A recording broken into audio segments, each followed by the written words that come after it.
Is it the pull of go, the push of fly, the open sky that leads to this, beat on beat over the seas of Baffin Bay, coasting the fjords of Greenland, soaring over ice caps, heart pumping to push to 3,000 meters, find the current to bring you down the Denmark Strait to Iceland, a time at least to feed on eel grass, then gather the last reserves, fly low, follow the stars, or is it the sun that spurs you on through Atlantic gales, to land at last at Strangford Lough, or a stretch of Darndale wasteland to graze with travellers' piebalds? So what went wrong that brings just one to Coolock Bay in September, where your fellows pray to kestrels?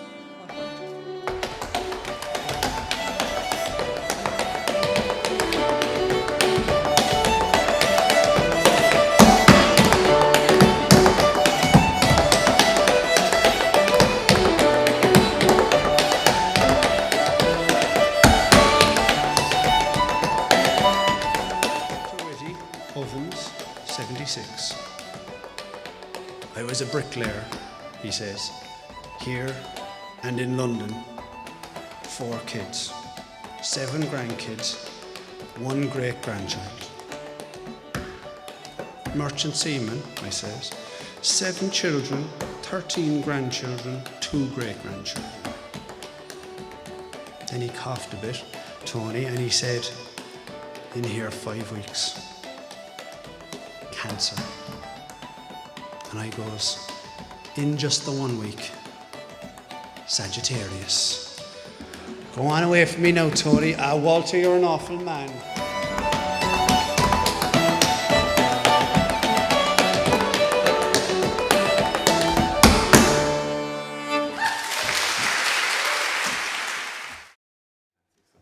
Thanks again.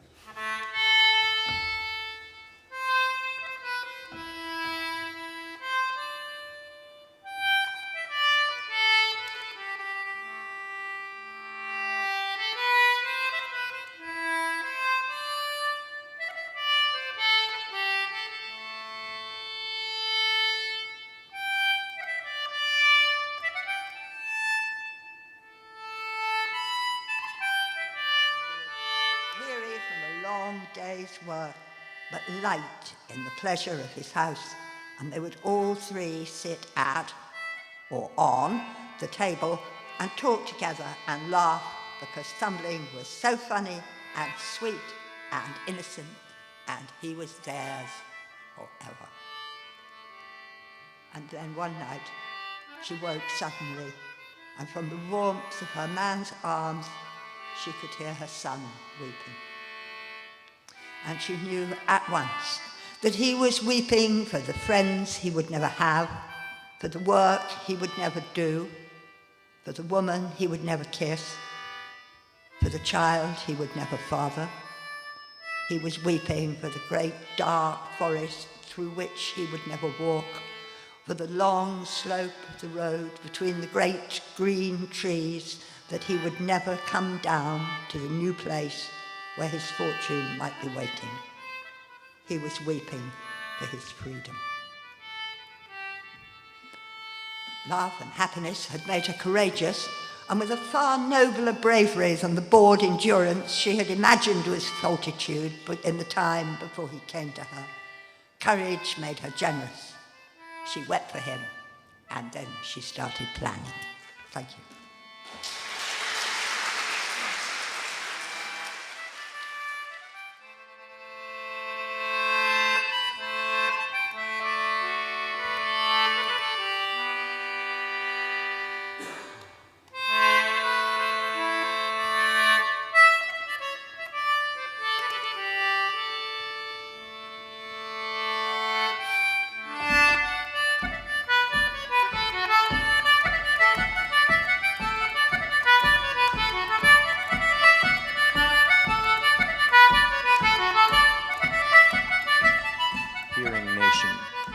City is a patient of whale, treated long-term with lukewarm oils, ragged songs, bowls of storm. Whale hauls sorrow to sea, thin regret lapping into fissures and clefts, lodging in piers and upturned hulls to grow cold and undeniable in November, December. Year on year, whale, alone with its only meaning, whale. Small jaws of story nuzzle, bite, cling, hold their breath for miles and miles of down, away, down, down, away down to a whale. The harbour lights on cranes and port signs are starlight from unreachable distance.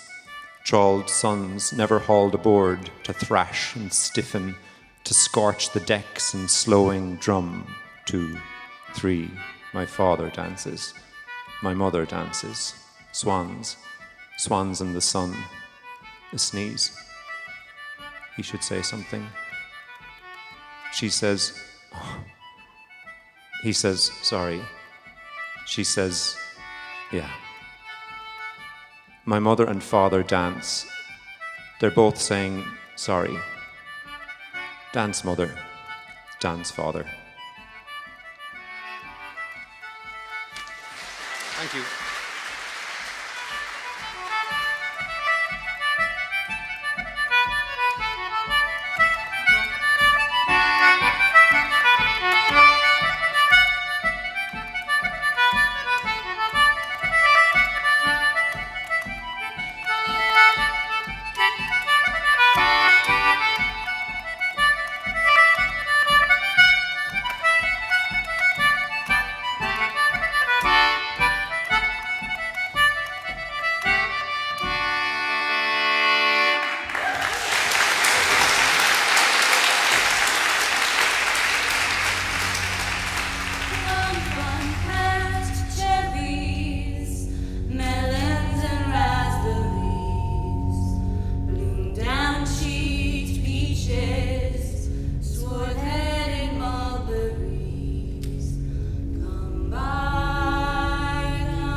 Marvellous is literature, which is like the sea and the exaltation of being near it, whether you're a powerful swimmer or just wading by the shore. The act of writing, though often tedious, can still provoke extraordinary pleasure. For me, that comes from line by line at the tip of a pen, which is what I like to write with, and the page on which the lines are written, the pages, can be the most valuable thing I will ever own. The cynics say that if you do not write for money, then you're a dabbler or a fool. But this is not true. To see one's work in print is a real desire, to have it read. The remuneration is of less importance. Money is but one form of approval.